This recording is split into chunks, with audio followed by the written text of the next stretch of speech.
Good evening, members of the board. My name is Merianne Jensen. I am reluctantly here tonight, once again, because our esteemed school board has decided to continue its non-step bender of putting politics before education.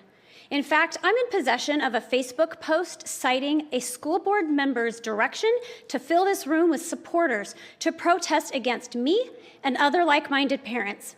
You all are a shining example of how this board manipulates these meetings to manufacture narratives that your views are mainstream, which of course they are not.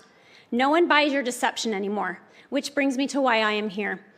This board has made it a policy of disregarding the safety of our female students by allowing biological males into girls' restrooms.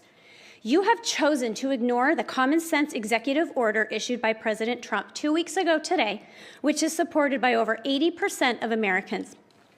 I find this particularly ironic, considering that just a few years ago, when Governor Northam issued his mandate to suffocate children with masks, this board had no issue enforcing it, and even doubled down on what I correctly predicted would be a losing cause, but I digress.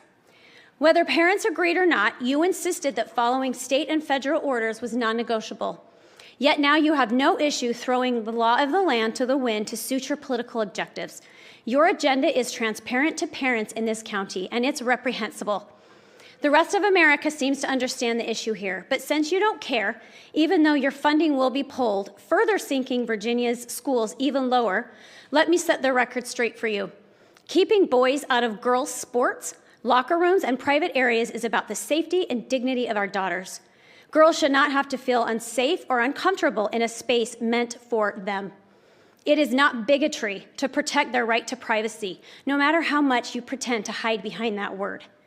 This discriminatory policy you've decided to tie yourselves to creates unnecessary risks. Girls deserve spaces where they can change and use the restroom without fear of invasion or intimidation. It also opens the door for abuse, as bad actors can exploit those policies with no safeguards in place. The NCAA, VHSL, and corporations are aligning with the president's orders and prioritizing fairness and safety in women's sports. If they can face reality, why can't this board? Your job is to provide education, not force an agenda that denies biological reality and dismisses parental concerns. The majority of parents here and across the nation demand you reverse course, uphold the law, and put our children first. Thank you.